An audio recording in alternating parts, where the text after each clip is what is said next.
Hello and welcome to Elizabeth's Craft Room.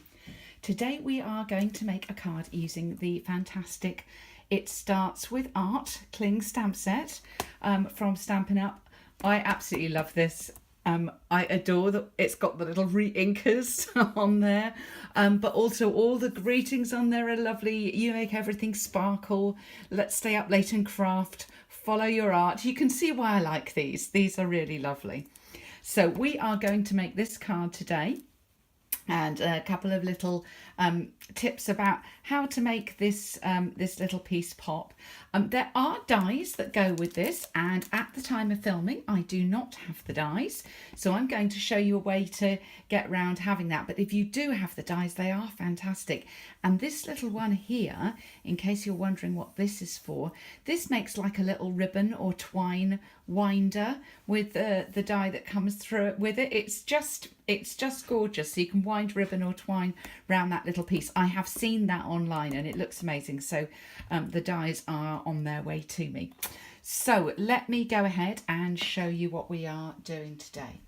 I'll start with a base piece. This is in the UK we use, or if you're using A4, you will use 5.5 by 3 3/4. If you're in the States, this layer will be 5.25 by 4 for your standard card. And we're going to stamp in Poppy Parade and Coastal Cabana.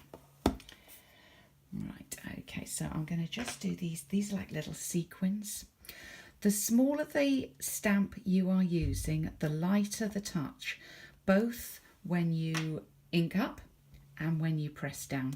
You press down hard with little stamps, you don't get such a lovely finish to them. That detail, you can lose a little bit of the detail. So nice little light touch for those. So that's my only colour stamping on this incredibly colourful card. I have pre-cut a couple of the stitched rectangles. The ones I have cut are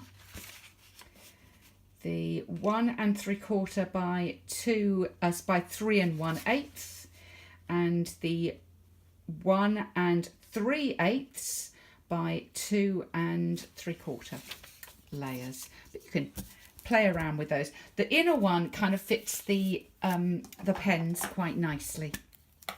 So, and I've just dropped my ink pad down there. Luckily that's off camera. That's handy. You can't see what a mess I've made at the edge of my grid paper.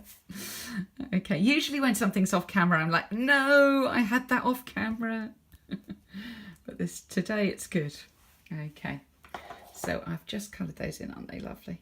And look, this has got the proper end like our blends on there, and our markers. So I am going to then just go ahead and colour those in.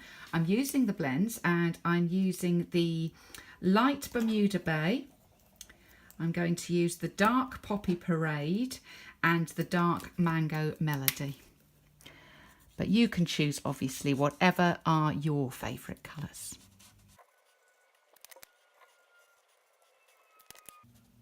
Now you can, of course, colour the whole image here, but I've actually found it looks quite nice to leave some white space when you're colouring these. So as you can see, I haven't gone, I'm doing a little bit more with the pencil, but with the markers I have left some white space there.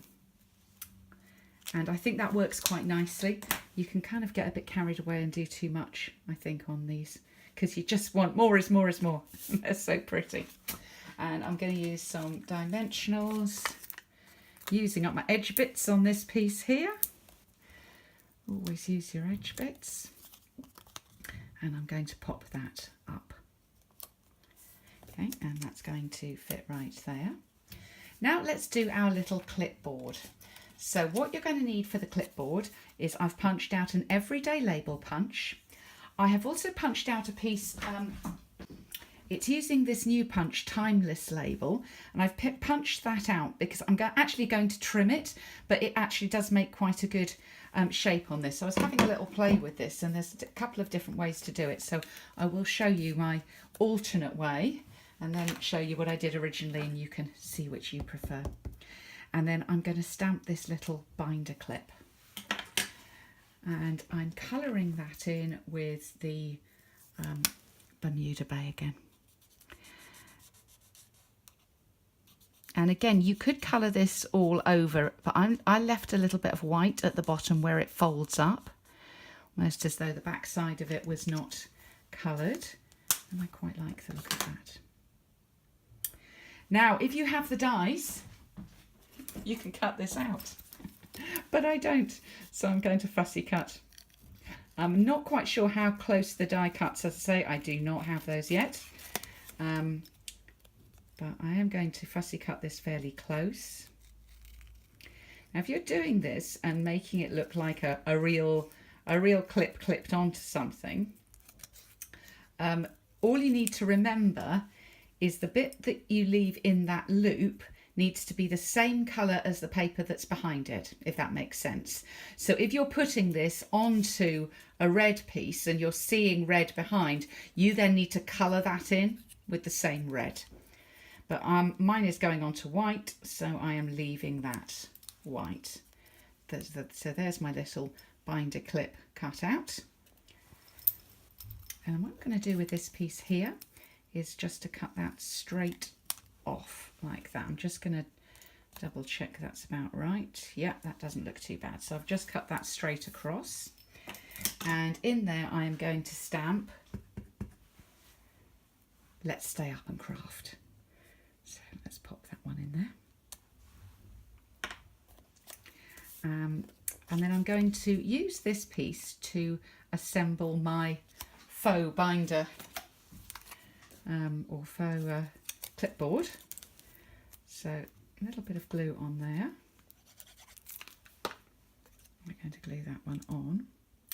I want that to be fairly near the top, so really those top two corners just touching onto the top of the the everyday label, which is the first one. And then I'm going to take a couple of mini dimensionals and pop those on here. I'm actually going to use 3 here.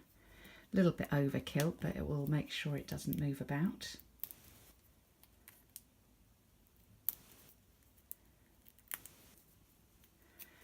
I'm popping that one on there, and just you can see what I'm saying. I just want that white to be going to be over white like that.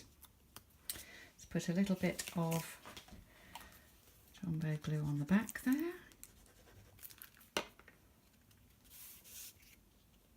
Having that one slightly at an angle.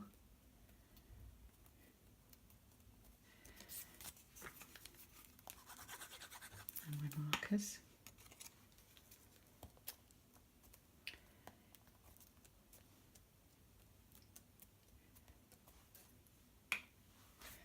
And then I'm going to pop that onto a pool party background.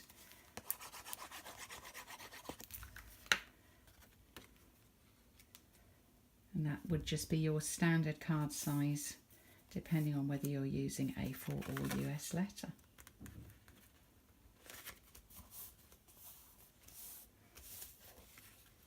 Okay. So there you are. And if you're wondering where I get these standard card sizes from, this is a little freebie that you get if you order my Fancy Folds technique class. There are loads and loads of fancy folds for you to do, and if you fancy that, you can find it. I will put a link below on this blog post and also on YouTube. So thanks for visiting. Oh, I meant to say, I was going to show you the difference. So this one here, because I wanted to use You Paint My World with Happiness. That was a little bit wider. So there I used just a little rectangle. That one I used the new Timeless label to get the little rounded bit at the bottom. I did promise to show you the difference. I'll tell you what else I'm going to do is I'm going to show you some more examples too, made with this lovely stamp set. So it starts with art. So I've got this little pastel one. Here I've cut out the middle pen and popped it up. And this one I've stamped using StazOn onto foil and that way you can see there's you get like a silver clip, which I really love. Just a bit of colouring, and you make everything sparkle, a bit of bling on there. I love the ribbons. I think they look really nice however you colour those in. And here I've just cut out the bottom part of the binder clip and made that pop up a little. The scissors actually come from another stamp set, which is Crafting Forever. They go really well together, those two. And this is my favourite of all. This little one here is my absolute favourite. This is the re-inkers in lots of different colours. So thanks for visiting Elizabeth's Craft Room today. If you'd like to know more about these goodies and would like the catalogue, get in touch with me at elizabethscraftroom.blogspot.com or in the link below. Or if you already have a demonstrator, do contact your demonstrator. I'm sure he or she would be happy to help. Thanks for visiting today.